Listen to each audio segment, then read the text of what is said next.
Heartbeat Alaska is brought to you by Coca-Cola, serving Alaskans quality soft drinks since 1937. By Cook Inlet Region Incorporated, an Alaska Native corporation promoting economic and social progress for people throughout the state. By the generous support of the Alaska Native Health Board.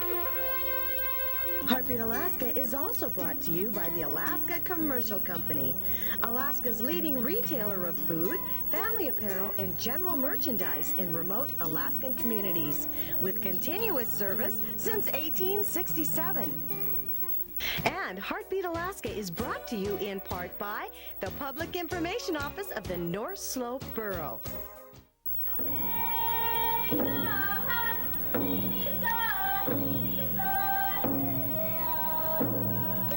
We are one people under one sky, with separate languages and ways.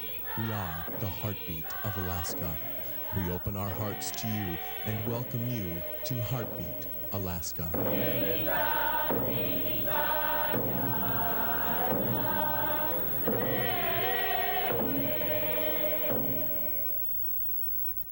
Hello and welcome to Heartbeat Alaska. I'm Jeannie Green, bringing you Native news across the North.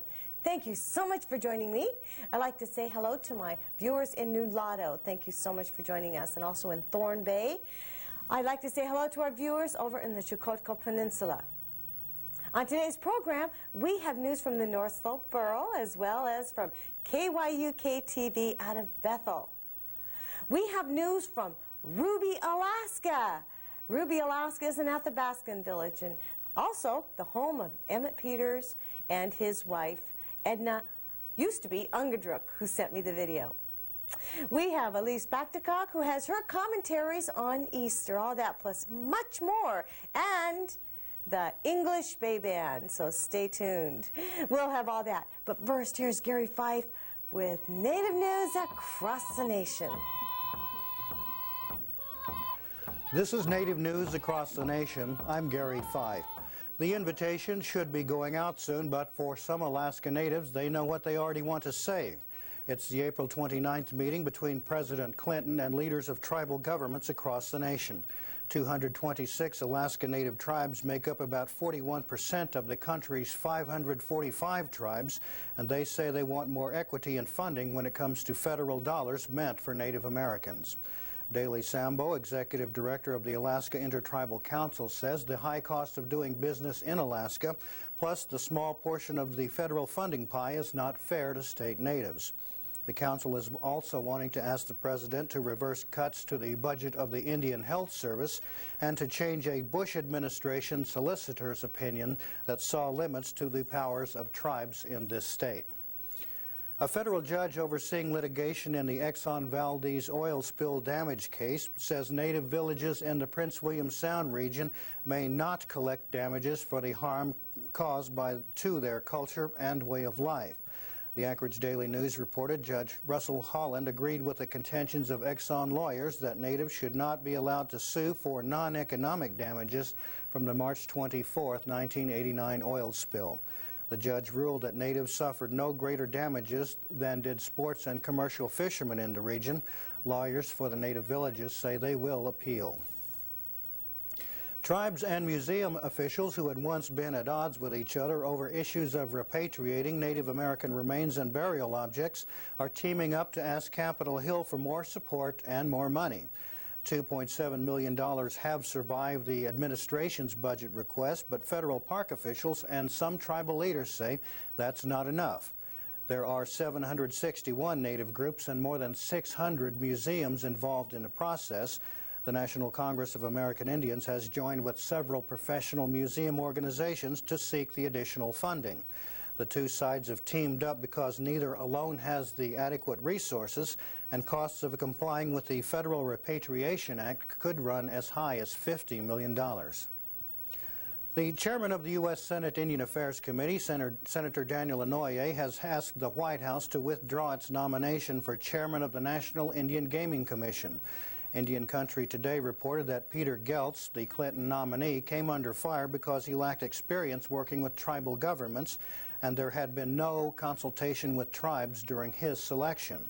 In a related note, Inouye and the Indian Affairs Committee have failed to meet 4 deadlines to produce a bill amending the Federal Indian Gaming Act. Tribal, federal, and state officials have failed to reach any consensus.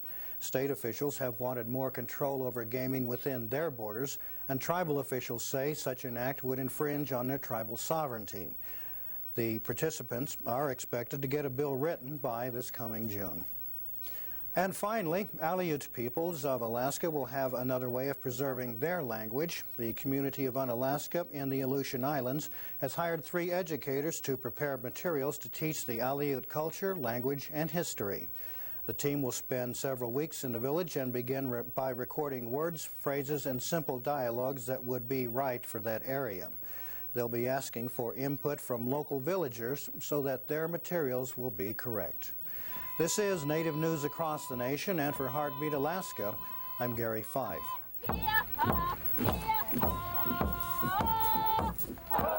Thanks, Gary. Stay tuned now. Don't go away. We'll be back with Alex Mortenson from Bethel right after these messages.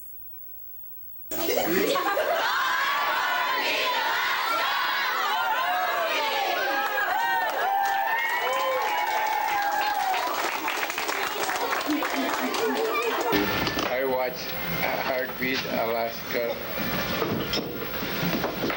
a lot of time. My name is George Inga Sr. Old Harbor, Alaska. Sitka Alaska me inyugli ikalleong neksok visualayla. Tabrasin ikallekyak sivluni allaw lugo.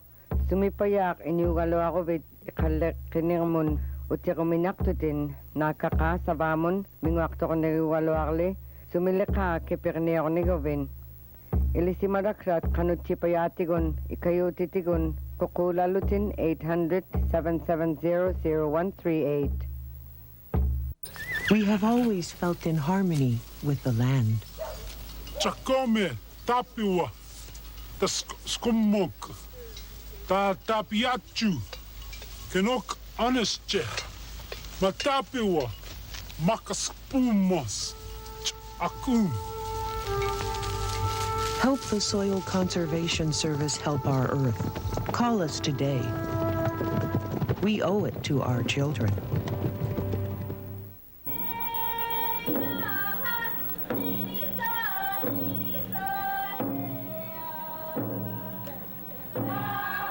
I'd like to say hello to our viewers in Southern California.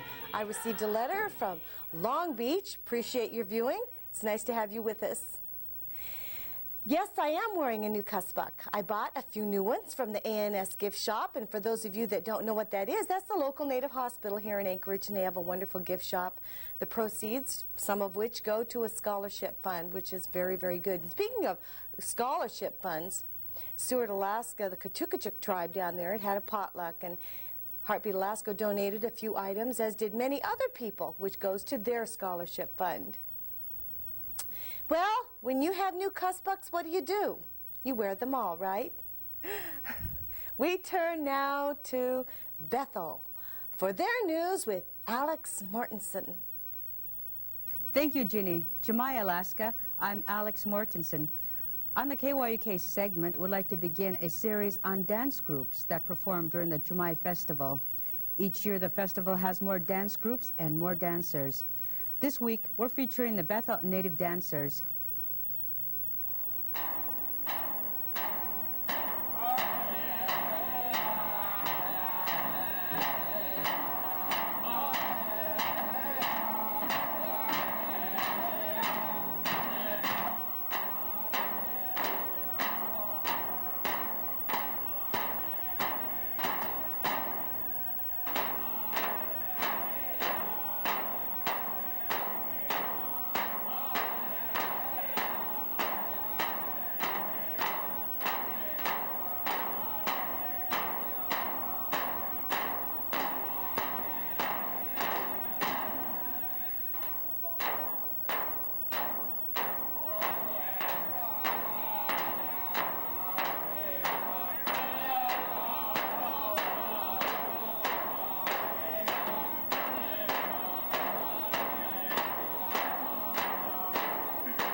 Next week, we'll show you the Tuntutuliak dancers, Kuyana Jaknak. Thanks, Alex. See you next week. This cussbook I purchased from the Tahita Arts and Cultural Group here in Anchorage, Alaska. We travel now to Point Barrow with news from Tina Corwin in the North Slope Borough Public Information Office. Good evening. I'm Tina Corwin bringing you news from the North Slope Borough. Representatives from the Department of the Interior Minerals Management Service were in Barrow March 28 to hear comments from residents about the proposed Beaufort Sea Lease Sale 144. The MMS is preparing an environmental impact statement concerning the proposed offshore oil and gas lease sale, tentatively scheduled for late 1996 in the Alaska Beaufort Sea planning area. The meeting was in response to a letter from North Slope Borough Mayor Georgia Mawak requesting that conflicts be resolved prior to the sale. Issues of contention between the borough and the Department of the Interior include the effects of exploration and drilling activity on the bowhead whale migration, an ability of the oil industry to respond effectively to an oil spill in Arctic ice conditions. One of our major concerns is that we have to have protection on our natural resources, and that the oil industry has capability of cleaning our areas if there's oil spill. What I see from these scoping meetings is for people to speak out and express their concerns. People need to get out and comment on these issues. They're very important issues. You know, anything major happens out there like a oil spill, and that happens and they don't come out and present their comments, that could present a problem later on. Minerals Management Service team expects to hold more scoping meetings in several North Slope communities prior to moving forward with the proposed Beaufort Lease Sale 144. Most Alaskans with HIV, the human immunodeficiency virus, which leads to AIDS, were infected as teenagers, according to Angela Sharp, AIDS training specialist with the Alaska Native Health Board. Angela was in Wainwright in February to present a workshop on AIDS prevention. She reported that as of last June, 479 Alaskans had tested positive for HIV. Most of these people are in their 20s, which means they were contracted the virus through unsafe practices while teenagers. The Alaska Native Health Board stresses the need for the public to share information and not be embarrassed about discussing AIDS and safer sexual practices. They also emphasize that abstinence from sexual activity and monogamous relationships are the best way to avoid AIDS. Angela talked about the importance of testing in the fight against AIDS. When you are HIV positive and if you're found HIV positive at an early stage, you can live a longer life. You can start taking care of yourself, eating right, exercising, trying to deal with yourself. Otherwise, if you go along and not know you're HIV positive in the long run and you do high-risk behaviors, eventually you will die quicker. And that's the reason why it's very important to get tested at your age if you're doing any high-risk behaviors and having unprotected sex.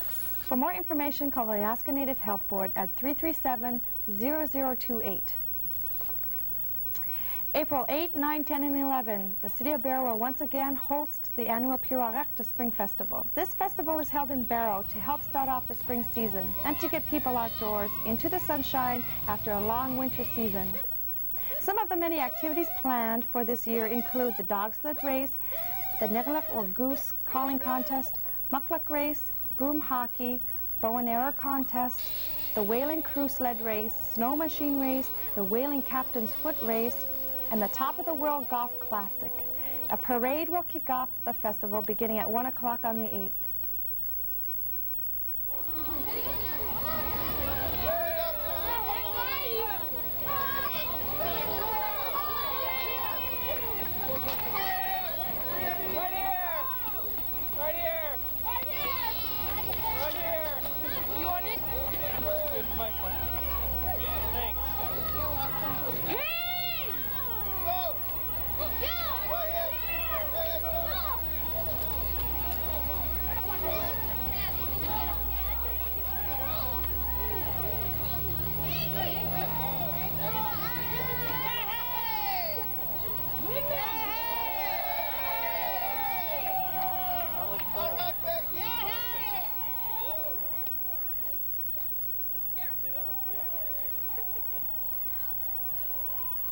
The award ceremony will be on April 11 at 6 o'clock p.m. at Pirawavik. For Heartbeat Alaska and the North Slope Borough, I'm Tina Corwin. KYUK-TV. We'll be back with more Cussbucks right after these messages. Just kidding.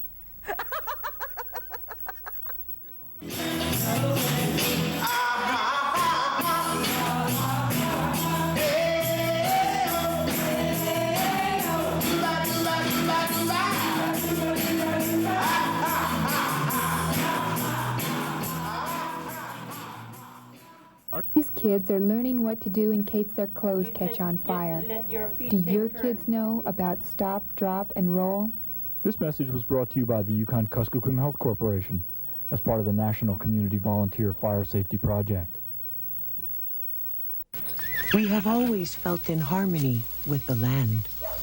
Chakome, tapiwa, ta skumok, ta tapiachu, kenok anesche, matapiwa, makaspumos, akum. Help the Soil Conservation Service help our earth. Call us today. We owe it to our children. The reason why we choose and have chosen to live with the earth is that because we come from the earth, there's no hiding from the earth, and one day when that time comes, we're going to become part of the earth. If you end up having some dirt in your house, I always think about it as not dusting it off right away. It's like somebody else has become part of the earth and that person is visiting.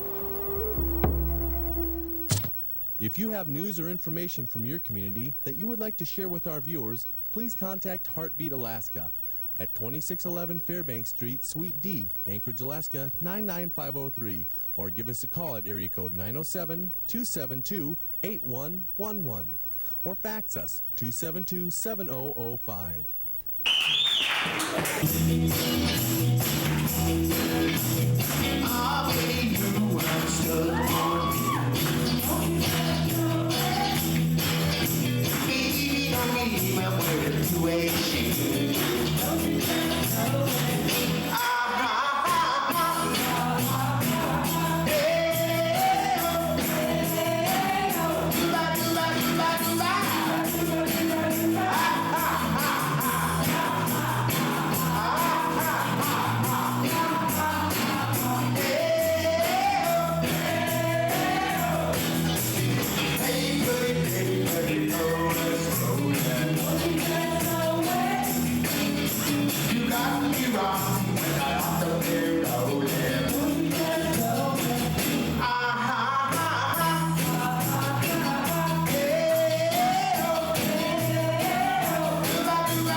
Fish Bay Band will be performing in Homer, Alaska in the next few weeks, and we'll let you know the dates and times of where and when.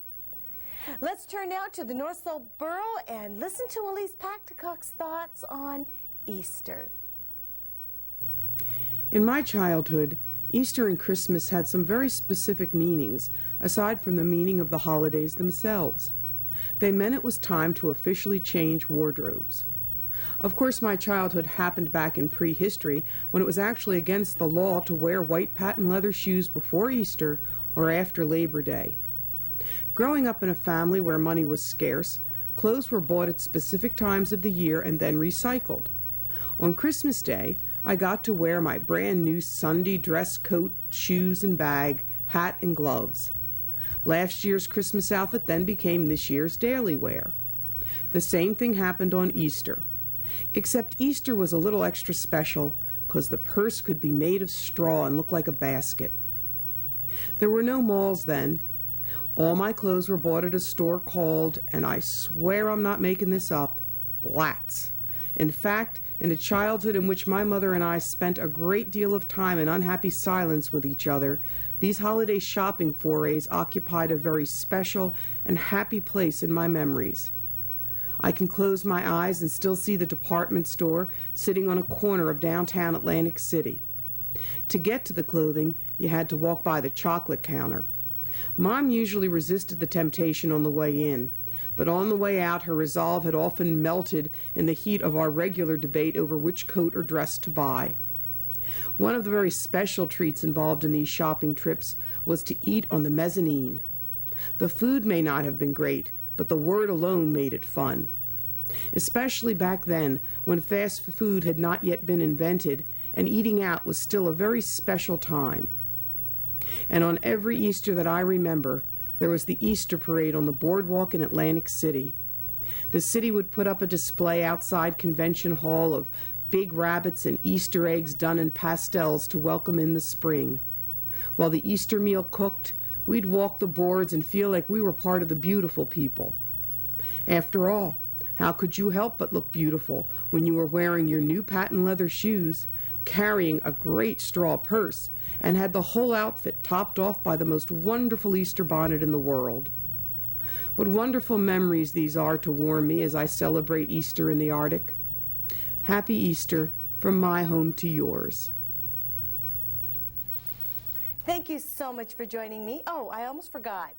This cussbuck was made by my aunt, Ollie St. Germain, and also Nayuk of Nayuk Omnic Gift Shops here in Anchorage, Alaska as well. No, please, remain seated. Thank you so much for joining me here on another Heartbeat Alaska. Thanks for bearing with me. I think I need a vacation, don't you? Join me again next week for another program of Native News from across the North. I'm Jeannie Green. See you then.